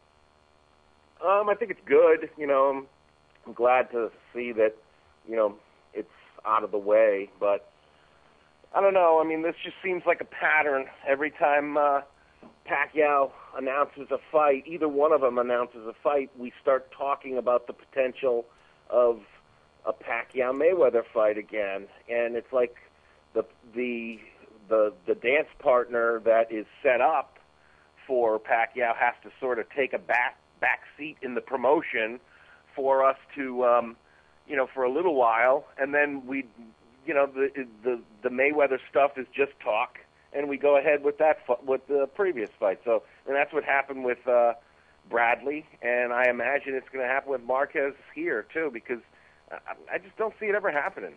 Yeah, I think it's lost its luster, but I think that right now I think it doesn't make sense to have this fight after Juan Manuel Marquez. If they are deciding to make this fight happen, I think that one of the stipulations is going to be to try and have that fight now and put the Juan Manuel Marquez fight off. So. Well, I guess that's possible. I did hear you say that maybe if Marquez was to take some step-aside money. But I don't know. I mean, I think the fact that they made it at all is such a big pride thing for Marquez. I mean, that's a major win, I think, that they made it for him, except that there's, if it is going to be in Mexico City, there's a go-to audience who's going to see it. Now, if it wasn't in Mexico City. It's tentatively scheduled for Vegas. Oh, it's going to be Vegas. Yeah, and the thing is that, I don't. That fight doesn't lose its shelf value or its luster if we have it now or if we have it next year. I mean, it has, because of the three previous fights. It doesn't matter. Manny Pacquiao could lose 3 fights in a row and still there'll be an interest in a 4th fight for Juan Manuel Marquez. That was what perplexed me so much about the announcement of that particular fight right now. He could have easily have fought anyone else and still had that one in his back pocket. That's why I think, look at it this way. If Mayweather-Pacquiao does happen, and they're trying to move towards that now, the last thing Mayweather wants is for Juan Manuel Marquez to come up with a win in the 4th fight. Right. Yeah, I mean, that's the only way the Mayweather fight's going to happen, assuming Marquez doesn't step aside, which I really don't think he will. I think that fight does happen. I favor Marquez going into it, but, I mean, maybe Pacquiao still has enough left to surprise us and does want the Mayweather fight, and maybe he does, beat Marquez and beat him badly. I don't see that happening. I don't think Marquez has slipped back that much. I thought he beat Pacquiao in the last one, and I think that, everyone has seen that as much as they've been competitive fights, they've gotten less and less brutal with each other each fight. So there could be, I don't know, because I would think that if it's a rough fight and Pacquiao loses, then the chances of Mayweather maybe go down even more. That's my point. That's my point. If he wins and wins big, then and even if he stops him, I mean, he was able to stop Morales eventually. So if he's able to stop him, then the shine is back on the Mayweather fight. So it is going to be interesting to see what ends up happening. Yeah, but I don't know, because look at it this way. Many people think that he lost at least 2, if not all 3 of those fights. And, even if he beats Juan Manuel Marquez a 4th time, Mayweather's like, so what, man? You fought the same guy 4 times. I beat him in one time decisively. Wasn't a close fight. I just think that, the markings, as far as I can see, number one, look at the track record. Floyd and Manny don't trust each other. They've both said all kinds of crazy stuff. No one ever really knows who said what and what was even said or anything else. But we know one thing, that the suit's been settled right now. And that was a major stumbling block with the negotiations, at least we were told. So it has to be a step in that direction. Now, if I'm Team Mayweather, I want the most value for Manny Pacquiao versus Floyd Mayweather as possible. It's strike one is Manny Pacquiao just lost to Timothy Bradley. That's not a good thing. And to risk it against Juan Manuel Marquez would be foolish. I'm telling you that you watch. Marquez will accept the $1 million steps aside money. Who wouldn't? And when he's guaranteed that he gets to fight against Pacquiao, win, lose, or draw against Mayweather, and he ends up with 2 good fights at the end of his career. I think that's what's going to happen. Yeah, that's it does sound like a possible scenario. And I mean, it does. I think that. Let's remember, Mayweather makes fights when, like Coach was just saying. I mean, in the chat room, me and him were just talking about it. That the shine was long off the Cotto fight when he finally made that fight. So think about the same thing with Pacquiao. I mean, I wouldn't be surprised if Pacquiao was to lose to Marquez, and then Mayweather would be like, okay, now I'll fight him. Yeah. I mean, that's just, and he could spin it in such a way that it didn't look as lame as everyone else would think it looks. I don't know. I mean, I've really lost a lot of enthusiasm for the whole thing. I'd like to see Mayweather fight Martinez. I think that's a lot more intriguing. It might not be. I don't think either one of them is necessarily going to be a thrilling fight. I mean, let's face it. Either one of those matchups, we're not going to see Yaki Lopez versus Matthew Saad Muhammad. If Floyd's in it, it's not going to look like that. No, and listen, Floyd is obviously, and Pacquiao too. They're looking for a couple of one fight to say fight. to see you later. You know, that's what I wonder about the Marquez fight too. Because do you think? I mean, I didn't see Marquez's last fight. It was just a sort of stay busy fight. I remember reading somebody said he kind of looked, you know, a little slower. And I remember his last bigger fight, he did look slower. I mean, what do you think this could be? That Pacquiao's just going to flatten him. Yeah, but the point is that a cash-out fight for Mayweather is against Pacquiao. Now, an extra bonus cash-out fight for both Juan Manuel Marquez and Manny Pacquiao would take place in Mexico City, like you suggested before, with 100,000 people at Livegate, and then they walk away. I mean, that fight doesn't lose its value. It was a stupid business decision by Top Rank. It gave me a feeling that maybe Pacquiao Top Rank contract is coming near the end, and he was trying to make as much money as he could.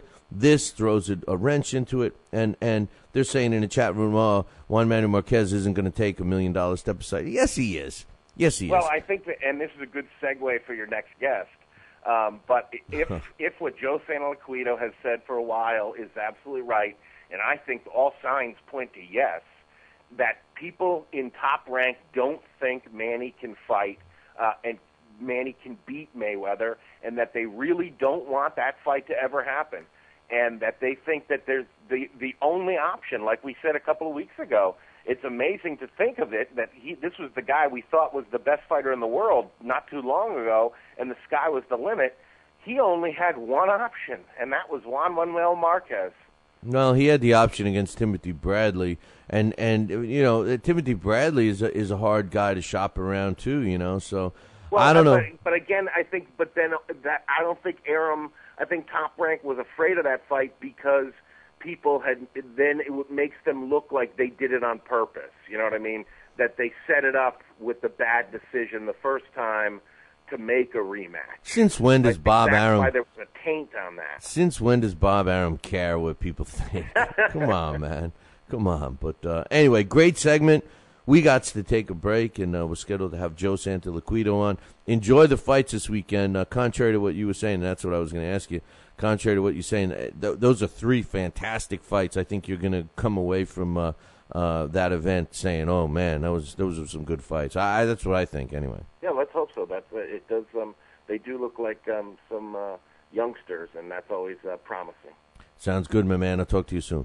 Take care. All right, that's Alex Papali giving us the blast from the past. I got to take a break. We're scheduled to have Joe Santoliquito up next. Talking Boxing with Billy C. Every week, 2 hours of the best boxing talk on the radio. Mike Tyson looked like he put on some pounds. He was fat. He went into McDonald's and he just said to them, hey, give me 6 of everything on the menu. He put on 2 watches and covered 2 time zones. I'm talking fat here. Got on a scale the other day and it said, come on, one of you guys got to get off. Last thing I heard is that he jumped into the ocean and he left a ring around the continent. He's fat. Boxing with Billy C. If you want your voice heard on Talking Boxing with Billy C., then call our hotline at 845-228-8710. Leave a voicemail, or you could just tell Billy C. that you like his mustache. Should I ask you your opinion about this idea? I'm just trying to give you the encouragement. Listen, all I need from you is to make sure you don't hang up on people. And if we like your call, we'll play it back on the air. Billy, you have the knowledge and wisdom of boxing because of what you do and how well you do it. Leave your name, hometown, and what you think of the show. 845-228-8710. We want to hear you. Now back to Talking Boxing with Billy C. He may not have an Excellence in Broadcasting award, but the night's still young. And he's got martinis. So you never know what may be by morning. It's Talking Boxing with Billy C. Talking Boxing with Billy C. The one, the only, Don King. Makes me feel good, Billy, to have you, the #1 show in the country, Talking Boxing with Billy. So I invite each and every American that's listening to this great show to tune in, because we want you to be there with Billy and me. St. Jimmy's coming down across the alleyway, up on the boulevard like a zip gun on parade. Lights up a silhouette, he's just a buttonette, coming at you on the count of one.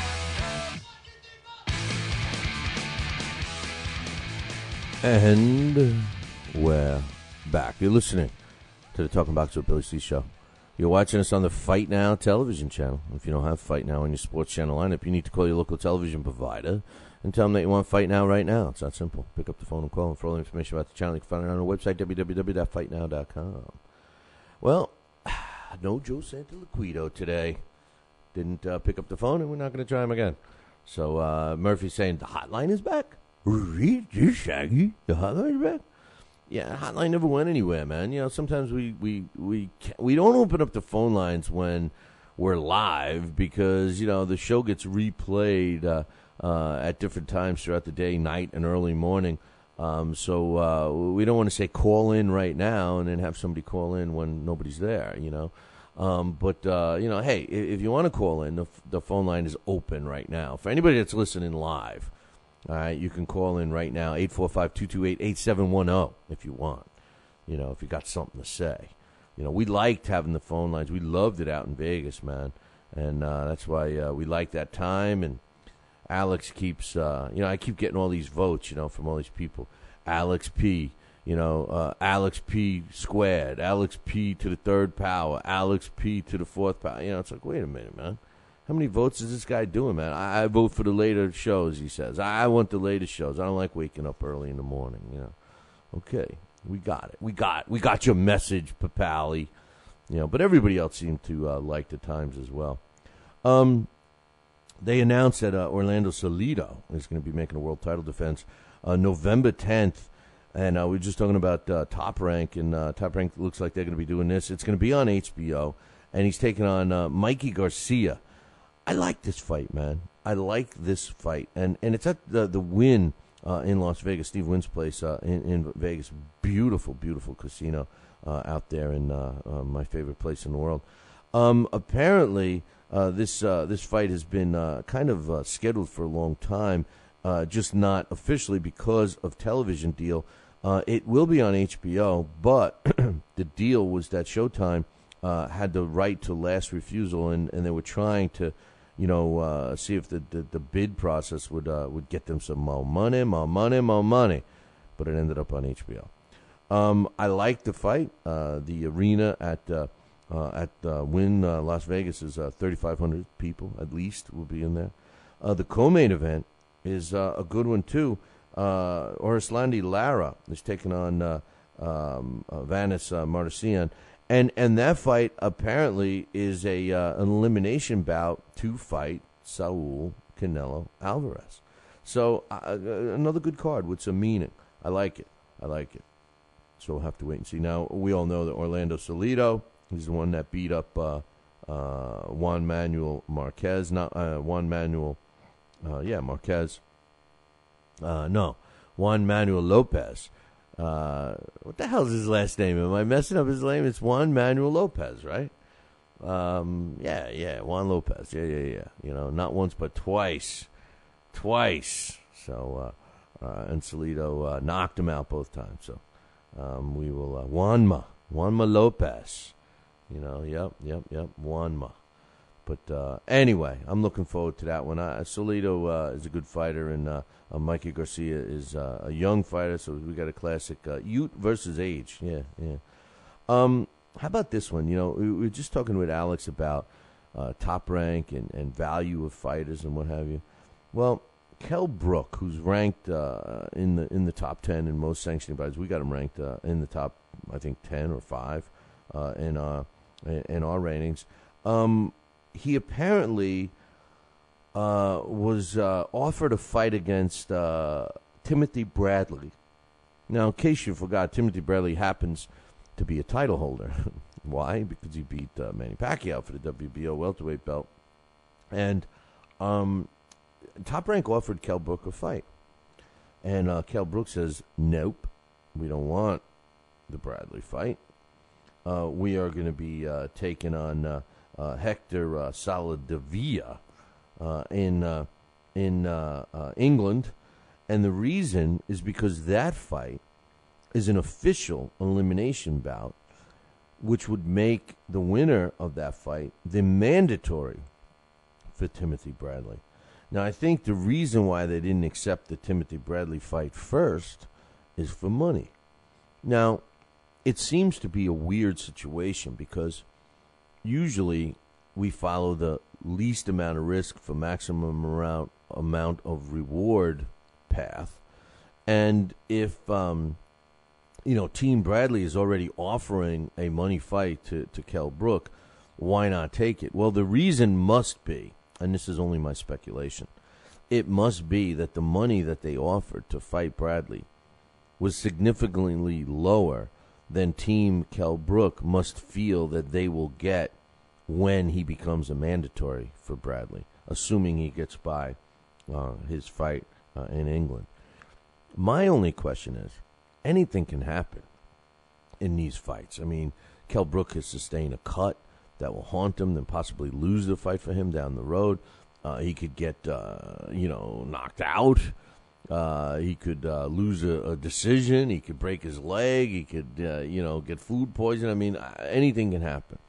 And the rule that, you need to follow in boxing is when there's a money fight offered to you, take it, because you never know if it's going to come back. Look at Alexander Povetkin. He still hasn't made the money that he would have made fighting Klitschko before Teddy Atlas got his ridiculous claws in him. And look what that got him. Got him nothing. So now I was totally wrong about Ricky Burns. Remember when they offered Ricky Burns like $350,000 to fight? I think it was Bronner, and he vacated the belt and moved up, and subsequently has won another belt and has made the money. So I was wrong with that particular move. But again, it wouldn't have. I don't think it would have slowed down that process. But that's just my opinion. A couple of things going on. There was a signing, not a sighting, a signing. Lenny Fresquez, my man, signed a young fighter, and I got to see Matthew Baca fight on his last fight, and he's 1-0 with a knockout. And it was announced yesterday that Fresquez Promotions has signed him to a promotional agreement. Now, what makes this kind of newsworthy, at least in my opinion, is that Lenny has been very honest and open and vocal, not only to me but to many others, that his interest in the sport really was around Holly Holm. And I believe that New Mexico, especially Albuquerque, is a hotbed for boxing. I mean, I've never seen so many gyms in such a small area as you see in Albuquerque. And our very own Austin Colleen can back me up on that. All you got to do is look at his column on BillyCBoxing.com and see all the small gyms, all the interviews he's been doing, all the fight cards he attends. I mean, New Mexico is a hot spot for boxing. There's no question. What bothered me was that Lenny was pretty much going to walk away once Holly Holm's career is over, and it's getting close to the end. I mean, she just got married. I mean, what has she got left to prove? I mean, she's a gorgeous girl, great personality. She's got a successful business. I mean, it just doesn't make sense to linger on for her. So this signing gives me an indication that maybe Lenny is going to continue on. And he is one of the better promoters in the sport. He's a class act. He does what he says he's going to do. And, I respect him immensely. And I wish him and his new signee, Matthew Baca, all the luck in the world. Speaking of all the luck in the world, I'm kind of rooting for Audley Harrison. Now, we're going to have Audley Harrison on the show Tuesday. And his next fight is against David Price. I mean, Audley Harrison is going to be 41 years old. I think right around the time he fights Price, or maybe a week after. But this is a guy that has had more chances than Freddy Krueger. Once again, he finds himself in a position where that if he's comes there to fight and puts on a great performance, that this guy's going to be right back in the mix again. I mean, David Price is an up-and-coming young fighter. He's only got 13 fights under his belt. He's undefeated at 13-0. But we'll see, man. We'll see what happens. He's 6'8", and Audley Harrison is 6'6", so it's really only a 2-inch difference. But here's the other thing that shocks me about this fight: Audley Harrison has a 4-inch reach advantage over David Price. And the thing about David Price that scares me if I work with David Price, and what scares me if I'm David Price's team and I'm fighting Audley Harrison, is that his chin is suspect. And if there's one strength that Audley has, and that's his punching power, he's arguably one of the hardest punching heavyweights to ever fight in recent years. So I'm actually interested in this fight. So we'll have to wait and see. We'll talk to Audley next week. Wealth TV is going to have it. They're trying to become a player in the sport of boxing. So we'll wait and see what goes on with that. Star Boxing, they just announced another card. It's going to be taking place at the Times Union in Albany, New York. October 27th. Joe the Future Hanks, he's undefeated. He's taking on Fred Showtime Allen, who's undefeated, in the main event. It's going to be for the NABA heavyweight title. I love Joe DeGuardia. I love Star Boxing. I love this matchup. Just hate fights in New York. That's all. Can't stand the commission, and don't know what to tell you. But I will tell you this. We will have tickets. That's right. We will have tickets to give away as prizes. So you better get some of these easy layup trivia questions I've been throwing at you, like yesterday's, which we'll see if we have a winner later. But I thought that was an easy one. But anyway. Alex is asking, I want to know what he thinks about the nickname Fraudly Embarrassing. I just hope I don't slip and say that. And joining us right now is Audley Embarrassing. I mean, Fraudly Embarrassing. I mean, Fraudly Harrison. I mean, I don't know, man. I don't know. But anyway, I tell you something. This really irked me, and you guys know that I'm not happy with the WBC lately. But did you catch the latest news with the WBC? They have fined Julio Cesar Chavez Jr. $10,000, and they ordered him to go to rehab. Man, first of all, now please keep this in perspective, all right?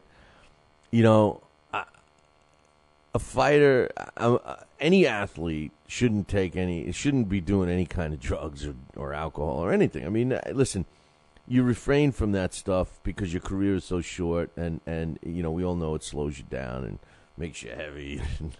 Just look at me. All the things, all the fun stuff that you're not supposed to do as an athlete, I do, all right? And look at the end result, right? But here's the thing. Let me ask you a question. Was the guy shooting heroin? Was the guy taking, crystal meth or, ecstasy? I'm trying to think of drugs that people use today. Cocaine, was he doing anything like that? I mean, was he doing something? Was he knocking over convenience stores to get the money to buy another hit, No. He smoked a joint. He smoked a joint. Just think about this. And this is such a political BS move. He smokes a joint, which is stupid. And he gets busted, which is even stupider. And, he forgets that, a joint will stay in your system for 30 days. He forgets all of that, tests positive, and it comes out in the news. He has to issue an apology and everything else. But then the WBC is ordering him into rehab. Could you imagine if everyone that, smoked pot, and came clean with the fact that they did, and had to go to rehab? I mean, would there be any available room in the rehab centers across the United States? I mean, this is such a joke. But forget that. The thing that bothers me the most is who the F is the WBC? They have no jurisdiction to fine Julio Cesar Chavez. They have no jurisdiction to put him in rehab. Nothing. The only people that have the jurisdiction to fine him or suspend him or to slap his wrist or do whatever the hell they're going to do currently is the Nevada State Athletic Commission, because they're the ones who tested him. They're the ones who came up positive. End of story. What bothers me, and I've been saying this for weeks now, and I don't understand it. They have been really shifted gears, and they've stepped up the amount of propaganda and how much they're trying to separate themselves from boxing, and it's making me sick. And I'm very concerned about the sport. Because, and I mean this, because he says, Jose Suleiman, who's lost his friggin' mind. I mean, this guy is a whack job. All right. He says the WBC is no court or institution that permanently punishes its athletes. Time out. Its athletes. And he goes on to say, we believe in them and we will always be in their corner. We have always done this, like in the case of Monzon and recently with Chisora. Time out again. Monzon, what? What? Because Carlos Monzon, they took his side, I mean, he does go on to say, now we want a young Mexican boxer who got lost along the way, but is still an idol. We want him to recover. Recover from what? From smoking a joint? I think Julio Cesar Chavez Jr. is going to be fine. He doesn't need rehab for smoking pot. If this was a kid that had a problem, he would have tested positive before. He would have a joint hanging out of his mouth all the time, and he certainly wouldn't have gotten his father help from the same thing. So I think this is overreaction. But all of that doesn't bother me as much as the line, this sentence that reads, the WBC is no court or institution that permanently punishes its athletes. Now, wait a minute. Did I miss something? Does the fighters who fight for the WBC belts, do they sign contracts with the WBC that they're only going to fight for their belts and their sanctioned fights? And, is the WBC trying to even further separate? I mean, let me ask you a question. If Chavez turns around to Jose the Troll Man Suleiman and says, you know what, Jose Troll Man, screw you and your stupid belt. I'm not paying you a nickel, and I'm not going to rehab. As a matter of fact, I'm going to light up a friggin' joint right here and smoke it in front of you and blow the smoke right in your fat little face, you son of a bitch. What if Chavez said that to him? What does that mean? That means Chavez isn't fighting for a WBC belt. Big deal. There's 100 other belts he can fight for. And let me ask you this. Do you think that people even give a crap about which belt? Do you think that all those crazy Mexican fans who love Julio Cesar Chavez Jr., do you think that they give a crap that he's got a belt? And do you think they care that it's the green one? They can go for the IBO belt. That one's green. That's green. That was a green one. I mean, come on, man. Come on. The WBC, it's bad enough that we have to coexist with all these sanctioning bodies. It's bad. I mean, listen, I look at 5 of them that I look at as credible. And even that's a limb. All right, even that I go out on a limb. I'm picking 5 out of 25. That I put some kind of credibility in. All right, 5. Why do we want to separate these sanctioning bodies, and in a sense have a whole different group of fighters fighting from each one? Can our sport afford that?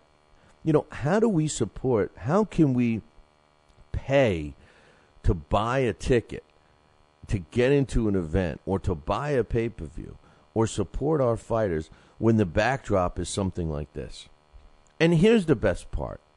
If you don't think that the WBC, and I'm not just picking on them, I happen to today, but if you don't think that they, shim-sham, scam, and smoke screen stuff, check this out. And this made me even sick.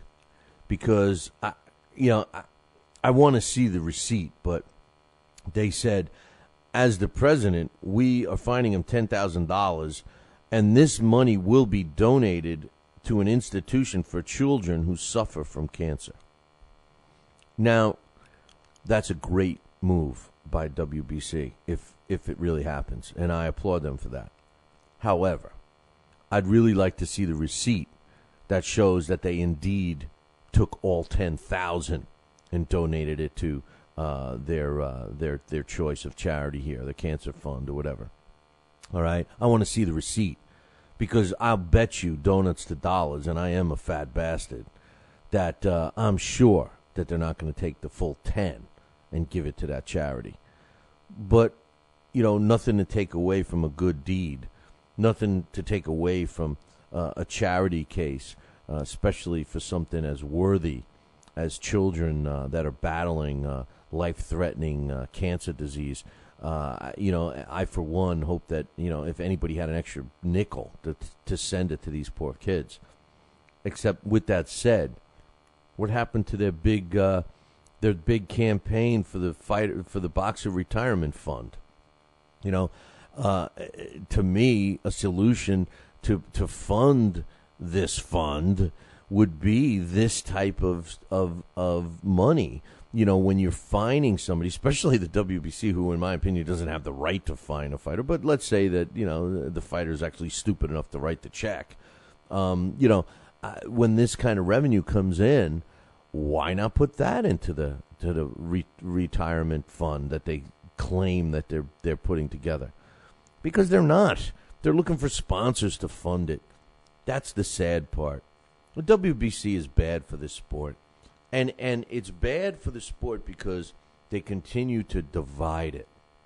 And as the WBC and the WBA add their own rules and different fines and fees and regulations and all this stuff, it's just going to further ruin the sport.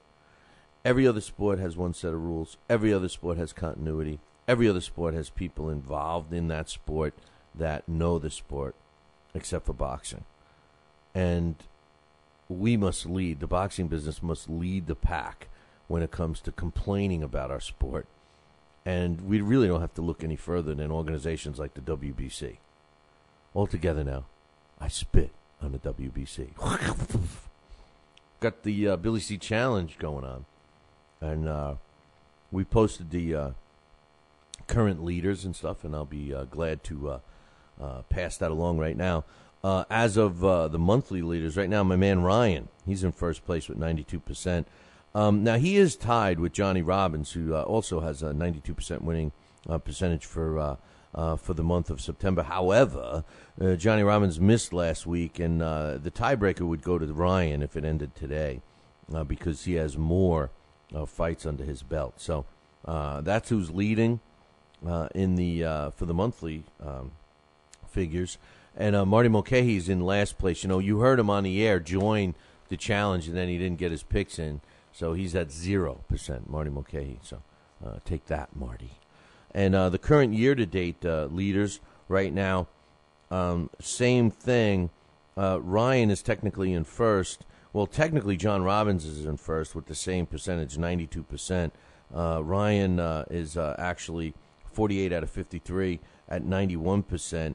So he's not only leading for the month of September, but he's also leading at the end of the year if it ended now. Now, Johnny Robbins has enough fights to be eligible to win. There's not a problem there. The problem is he missed one. So if he misses this week and then next week, the misses start acting like zero. So that'll really hurt Robbins. But if he comes back strong next week, he'll be in good shape. So if you're not involved in the challenge, you should do so. It doesn't cost you anything. We're going to be doing at least, 1, 2, 3, 4, 5, 6, 7, 8 fights this weekend. We'll be part of the challenge. It goes out to everyone tomorrow on Thursdays. So if you want to get involved with the challenge, all you got to do is email me, Billy@TalkinBoxing, TalkinBoxing.com, and we'll get you signed up. Hey, it doesn't cost you nothing, and you can win prizes every month, and our grand prize at the end of the year, we put together a prize package, second to none. But anyway, second to what's time now, it's time for this. Wake up. It's time for the It's Too Early for a Trivia Question. And today's It's Too Early for a Trivia Question is being brought to us by Gleason's Gym in Brooklyn, New York. That's right. Gleason's, you can check it out, www.billycboxing.com. Click the Gleason's Gym banner, which you can't miss. It's right on the screen, right on the side of the screen on the right. But also page down, towards the bottom of that first page, you'll see a whole schedule of what's going on at Gleason's.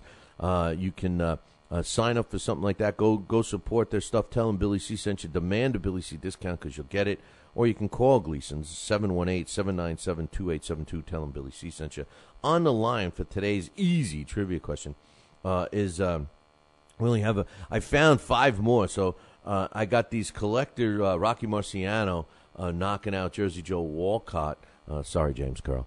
Knocking out Jersey Joe Walcott, the famous knockout punch that is just amazing. As a matter of fact, I have it on my wall over there. It's just disfiguring Jersey Joe. 49-0, 43 knockouts was the record. This was a collector's phone card that was issued in the 90s, and we have a couple left. That's yours if you're the first one to email me, Billy at talkinboxing, TALKINBOXING.com, if you know the correct answer to this trivia question. The question is, when did Sugar Ray Robinson win his first middleweight world title? When did Sugar Ray Robinson win his first middleweight world title? If you know the answer, email me, Billy at talkinboxing, TALKINBOXING.com. When did Sugar Ray Robinson win his first middleweight world title? Email me, and if you're the first one to get it correct, you'll win that collector's phone card. Billy at talkinboxing. This day in boxing history. And finally, this day in boxing history is being brought to us by Campanero and Tomkovich. That's right. If you're looking for a lawyer, use the ones that keep my ass out of trouble. That is Campanero and Tomkovich. Give them a call today, 845-221-4099.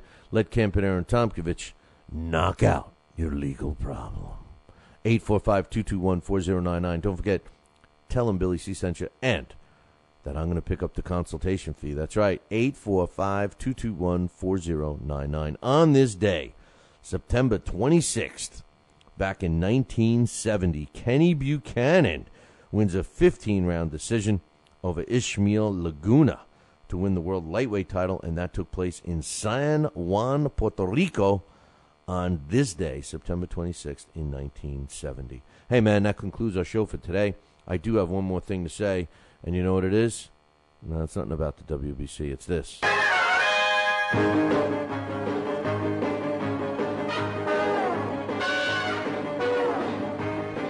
Make sure you tune in tomorrow morning. Same bat time, same bat channel. The Fight Now channel, of course. Quit local television provider right now and tell them you want the Fight Now channel added to your sports channel lineup. It's that simple. For all the information about the channel, you can find it on their website, www.fightnow.com. See you all tomorrow. Ciao, baby.